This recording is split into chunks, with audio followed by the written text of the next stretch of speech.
One of the things about follow actions and live clips, it is useful when you're playing live, obviously, and also useful when you are writing music. The first one, I think you'll be able to do straight away. The second one might not be something that you thought of yet, but let me show you what it works. The main thing is that with follow action, you can automate how the clips play back in a live performance, and that's for your live work. And you can randomly generate ideas for music performance when you are music production when you're composing. So all of this actually comes from the clip. And let's go to the clips. I'm going to use the stems from the lesson that we had. Remember the no-go stem? So I'm going to take in, and I've zoomed in the screen to 120, so it's easier to see. I'm going to take, for example, the drums.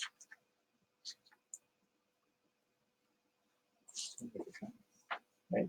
And you remember the drums, I've already switched off under options preferences, under the warp, I've switched off the auto warp of long samples because I don't want it auto warp. I want to warp it myself. I want to make sure that I'm in, what's the speed of this song? 160. So I warp it and I'm pretty close. Actually, I need to get out of the 120 zoom because 120 zoom, I can't see the bottom part. Okay, so, okay, hello. Okay, so 100% zoom, and I'm going to zoom in on the beginning part, the back part. I realized that this is much easier to do with a mouse than with the trackpad. Yes. So I tried it with the trackpad the other day, and wow, man, it's really hard. So I want to actually start my sample here. If you really look closely, you find there's a dot. And if you move your mouse there, pop, you automatically click on the dot. So I click there, and I right click on this little dot and it says set 1.1 here. So this is going to be the beginning of my samples. I right click and I walk from here so that everything follows the timing here. Okay, now 160 BPM, right? I have a loop now that basically sounds like this. That is quite loud. Let me turn the volume down.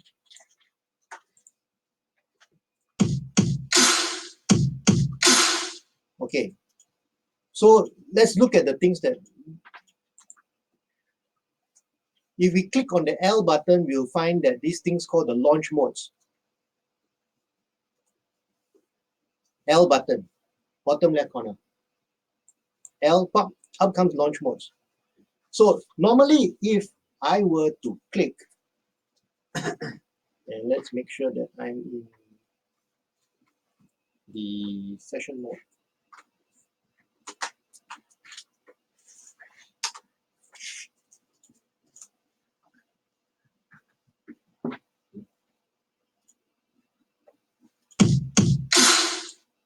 Now, when I do this, when I press, if it's in trigger mode here, that means anything that I press will just continue running.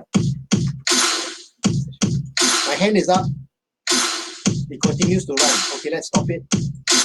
If I change the trigger mode to gate, gate only is there as long as I press. It stops.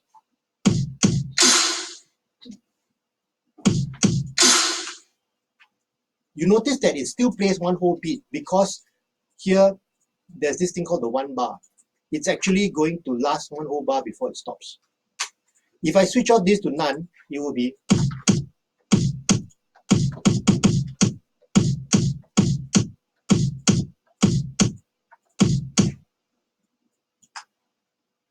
If I change to toggle, it will continue to play until I press it again. See, when I tap it again, it stops. And the last one is repeat. If I hold down, it goes. Okay, here it's not gonna, you're not gonna hear effect because I've got none here. Now, why was this set to 1 bar? It's set to 1 bar because it's a useful way to move between samples. Let me bring up a few different samples. For example, I'll put in a pseudo dubstep. beat, I'll put in a pseudo drum and bass beat.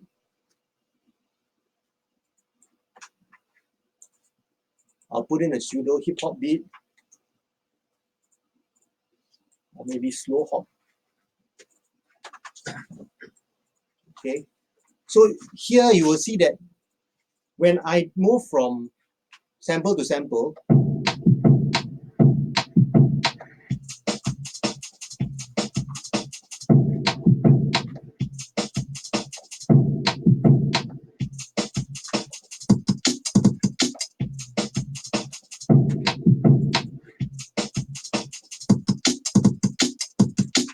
it is actually following, it only starts at the next bar. That's why it sounds the timing. My timing is actually not yet good. If I switch off this thing, instead of 1 bar, I put none.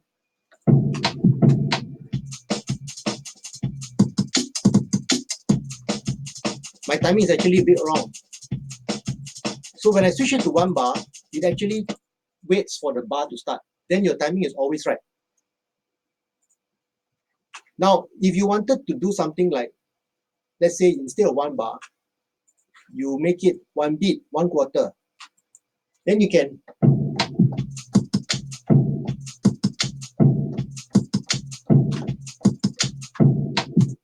you see now you're actually every beat it will actually play a different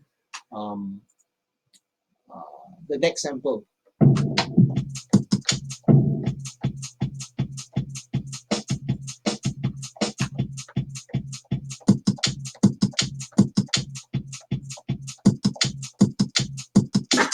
This is interesting when you put it in the repeat mode because it goes.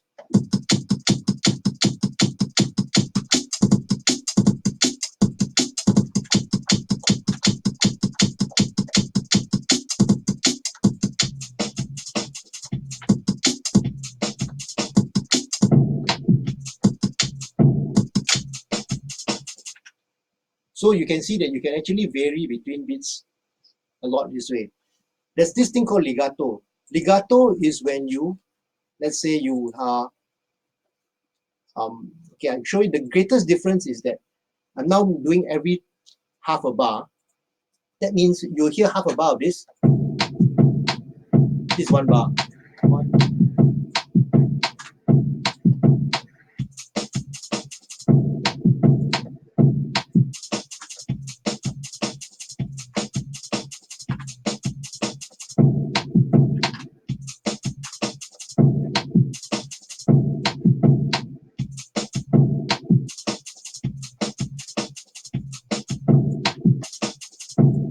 If you don't have legato on, it will restart the same loop. So for example, you hear without legato on, say legato is off, right? You will always hear the beat start again. So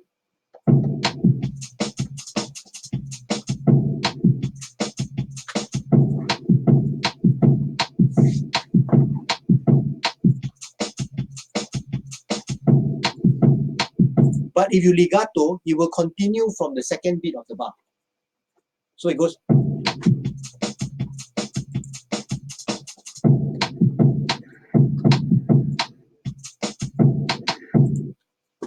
So there's a lot of interesting things. You can actually now continue with the first beat is the kick of one loop, and the next beat is the snare of another loop. Then they got a kick of a third loop and the snare of a fourth loop. Okay, so you can actually go through different drum loops in this way. So these are the launch modes. So if you notice, I've actually changed the. You can change the. Instead of changing from here, you can leave this at 1 bar, and then you can change it for the individual. Here the quantization, right? Global would follow the one on top.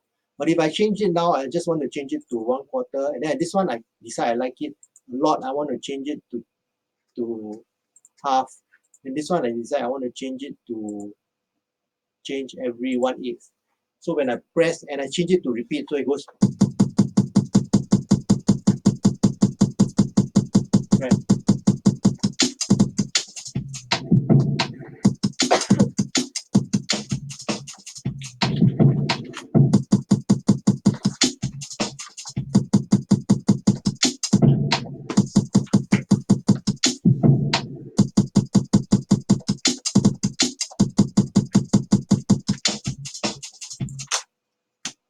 So you can actually, with a few different beats, you can actually now create your own beat, because as you're pressing from beat to beat, you're actually creating a new beat, which is a mashup of different beats. Okay, so that's your launch mode. Now we come to warping and looping.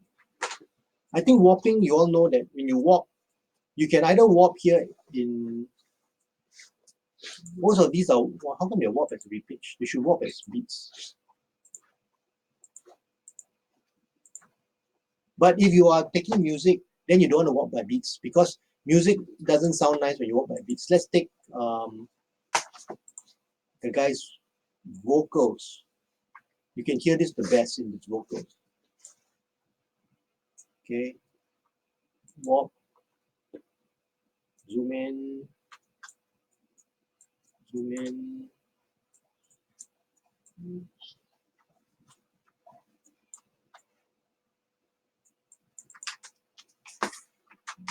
Set this to 1.1. Then Scared baby, don't look. 'Cause here comes the long walk. Scared baby, don't look. Scared baby, don't look. Scared baby, don't look. it doesn't sound so 'Cause here nice. comes the long walk. Scared bet you don't look. It sounds better when you change to complex, if you're using like voice or synth, because the beats is meant to actually maintain the individual bits, but when people are singing it, they don't have individual bits to the sound. Scared baby, don't look. Much smoother. 'Cause here comes the long walk. Okay, so this, now we're going to play now with the loop start and loop position and a loop length. Let's take these drums for example. Okay. Move these guys up. Okay, these drums.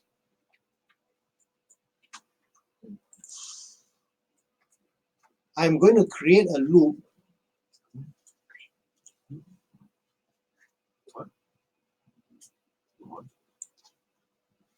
Okay, we know what I want to do. Which is only 1 bar long. So where do I want it? When I loop here, I need to make sure that, remember I started the loop at 1, right? So I want to start the loop at 1, 1, 1. Bar number 1, beat number 1, and 16th number 1. Okay, so there we are. How long do I want it to be? I want it to be a length of 1, 0, 0. Now this is the part where, how come Ableton is like that? How come my loop position is 1, 1, 1? Yes, correct, because it's bar number 1, beat number 1, section number 1. But the length has to be 1 bar, 0 beats, 0 sections. That's the length. Okay, this is just something you have to remember. Then you have exactly a loop which is Scared baby, don't look. 'Cause here comes the long walk. so. Okay, you got the beat there. You got exactly the length. Okay, now I'm going to duplicate this, and then let me remove this info viewer.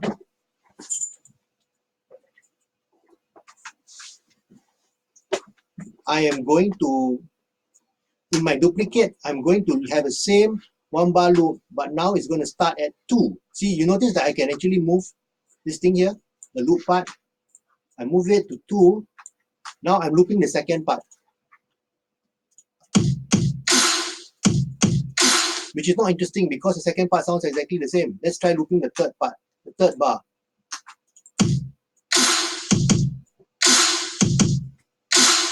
Better, right?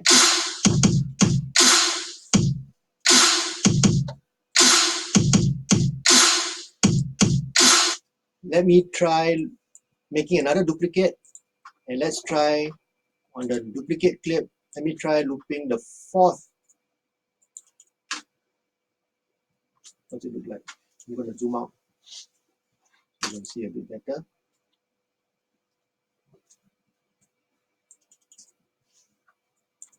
The 4th, it looks interesting. It goes.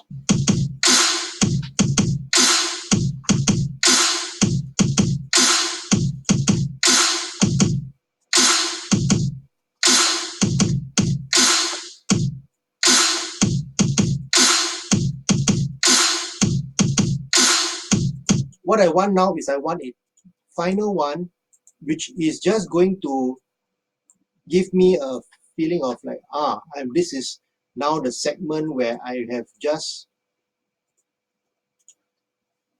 want a snare inside it. So I can actually manually move this around. Oh, look, I got a snare here.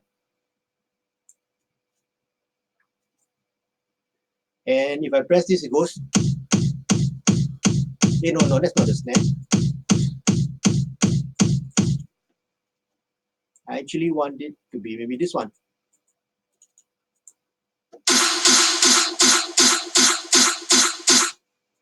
Now, in order for it to loop nicely, it has to be a regular length. So you see the length is actually 1 beat. If I did it off, it wouldn't, if I did it something like an irregular one, it wouldn't loop nicely. So now I got this 4 different variations of the beat. One goes like this.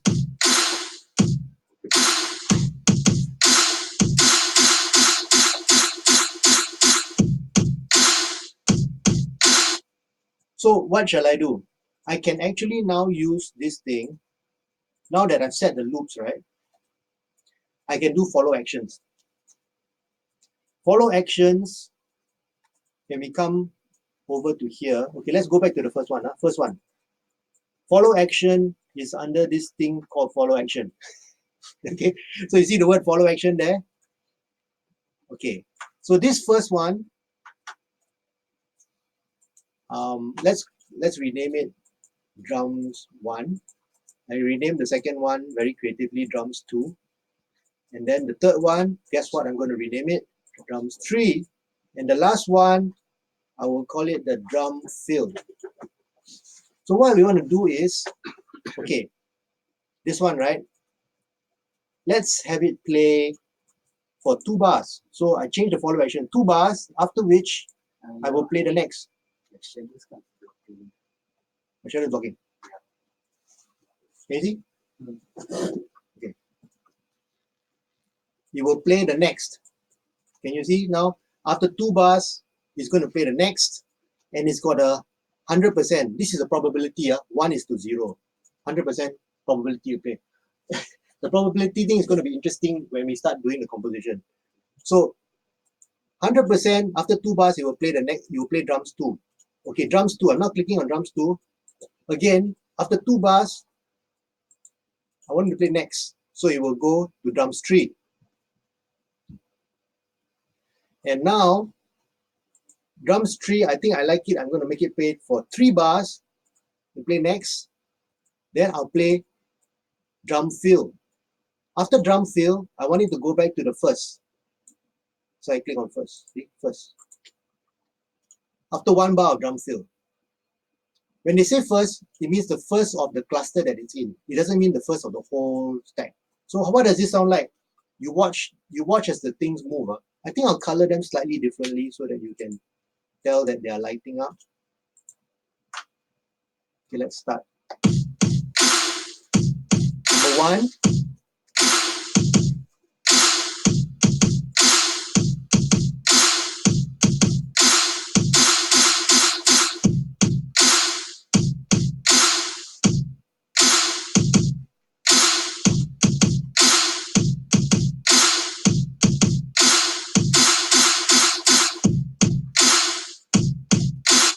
So what have we noticed here?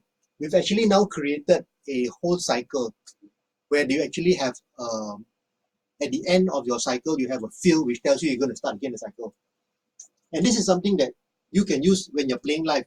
So especially if you're doing an improv, you don't need to have somebody going around counting 1, 2, 3, 4, 2, 2, 3, 4 that we used to do, right? Now the Ableton itself will help you count. When you hear the pow, pow, pow, pow, you know, oh, we are in the 8th bar already. Time for next thing to happen. Or if you didn't want 8 bars, maybe you make 16 bars. So you just make sure that how many bars before that add up to 15, so that the last one is the 16th bar. Does this mathematically make sense? Correct or not? Questions? Huh? No? Does it make sense? I really follow. Okay. I know you said. We'll do a simpler one. We'll just take drums number 1. Okay. And I will set this to 7 bars. Okay, after 7 bars, can you see drum number 1? After 7 bars of drum number 1, it will go down to the next one. And the next one is called? What's the next clip called? What's the one below number 1? Yeah, what's the one below number 1? It's called drum fill. So if this, after 7 bars of drums 1, it will play 1 bar of drum fill. After drum fill has played 1 bar, where will it go? It will go back to the first of its stack, which is drums 1. So you watch.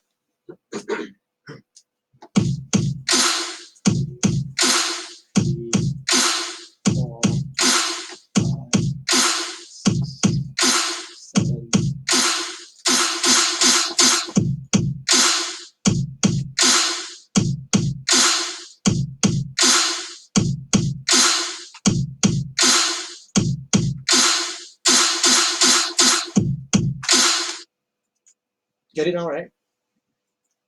You can actually set how long the loop is going to play. And this way you can not just do this, you can do same thing for bass line as well. So if you drop in, let's say, a bass line, yeah, I drop in the guy's bass, right?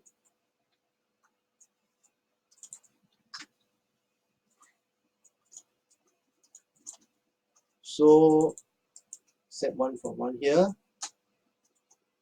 And let's say I want a loop which starts from 1, 1, 1. And I just want it to be 4 bars.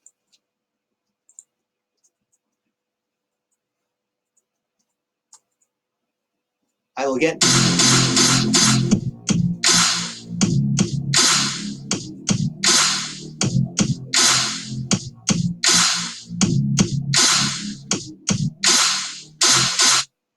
he's actually got 2 chord progressions. So let's change this. The second one, the second clip, I will make it play the next chord progression.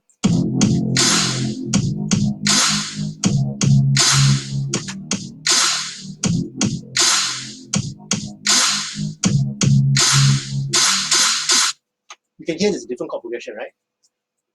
Can you hear the different chord progression? Please let me know if you cannot. Okay, I'm going to mute the drums so that you can hear. Chord progression number 1. Now chord progression number 2.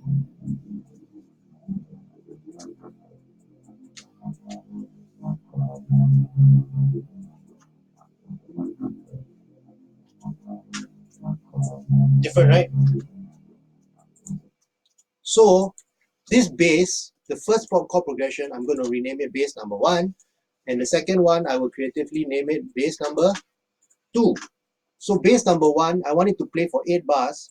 So I set the follow action to 8 bars, then next. Then bass number 2, I set the follow action to play another 8 bars, and return to first, which means back to this one. Any of you feel this is like your coding 101? Yeah, this is a bit like it. True. Yeah, that's right. 4 next, right? It's a 4 next loop.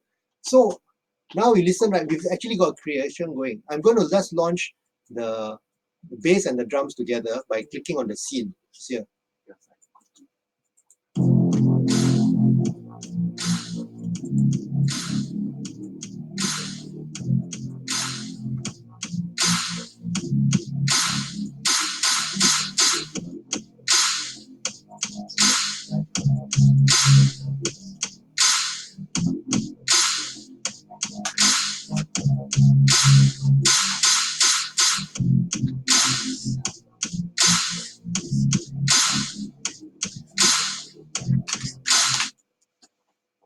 So you've actually automated chord changes, change of chord progression. what you can do with this bass actually, and I'm now going to copy it right over to here, is that if you set the loop length to one bar only, I'll call it bass 1A. And now, so now I'm going to do another thing. I'm going to do this thing called randomization. Okay, so I'm going to rename this bass 1B. Okay, so bass 1A, after this, after one bar, I want it to randomly, any. So instead of next, I put any. So randomly, it will choose. And this one I'll put after one bar also, any. Then I'll duplicate this, rename it 1C. Let me zoom in so you guys can see better.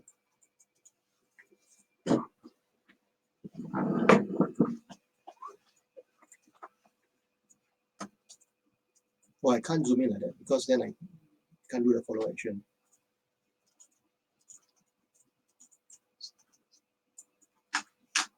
Okay, so again, any, rename this to 1C, and this to 1D. Okay, but after one, yeah, let it be any, right? You will randomly choose between these. So now, I'm going to silence the drum so you can pay attention to the bass, right? You will now,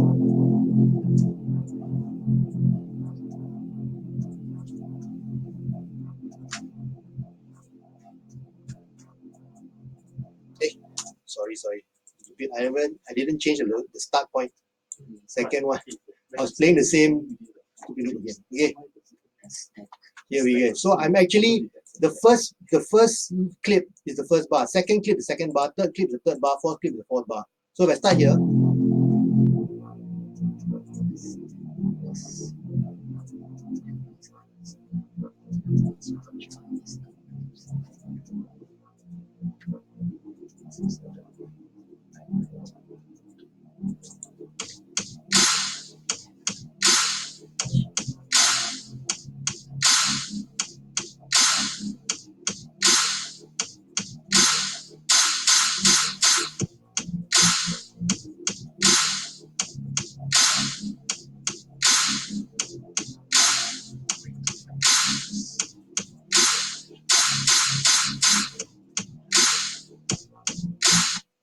so I've actually changed the chord progression.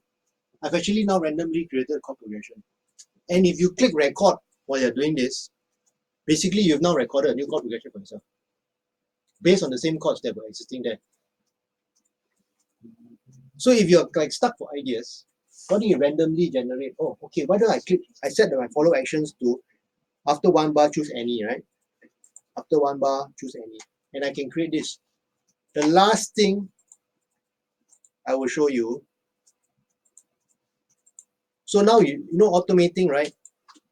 Is how you can set after 7 bars, next one, and you do a drum fill. Random chops. Set your loop start at 1/8 intervals and you set your follow action to 002. So this is something that you can do as say, now the guy's got a vocal, right? I'm taking his vocal now. And I'm going to set it to 002.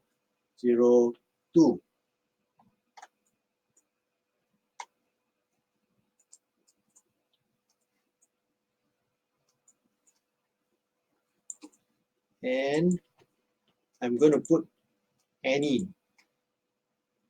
Okay, then I move this. I create another one and I move it here. And then create another one and then I move the loop along a bit more. Then create here and I move the loop along a bit more. Then I duplicate and then I move the loop along a bit more again. Then I duplicate again and I move the loop a little long again. And then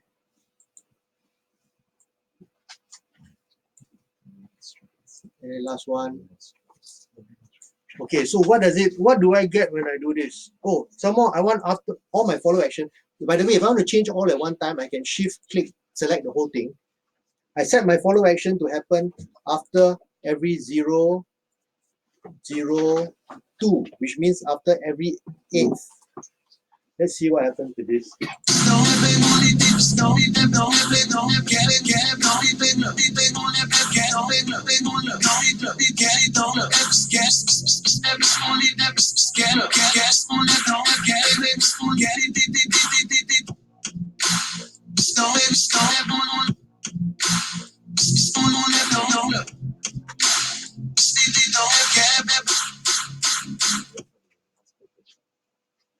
Now you see how you can do super vocal chops, right?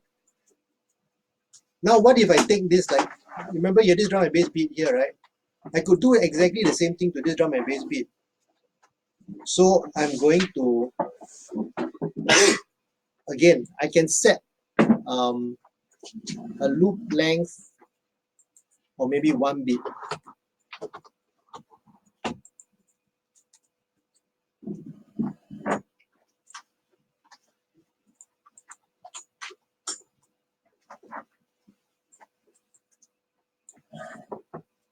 And I put it to any,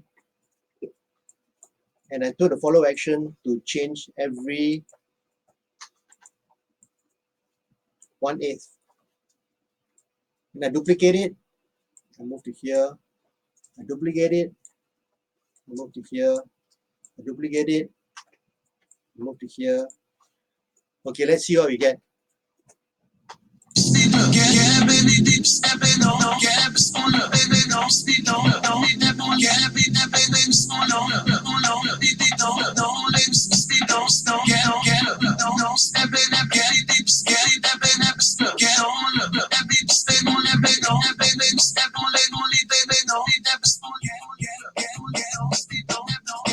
Get a beat.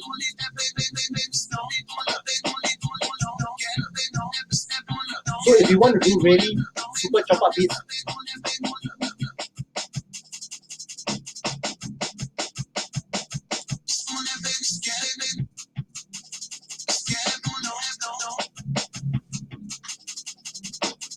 so this way, if you record that, basically you can create for yourself a very interesting chunk of beats because it's actually being created by random.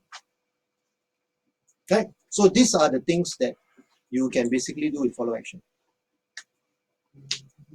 Nothing to try.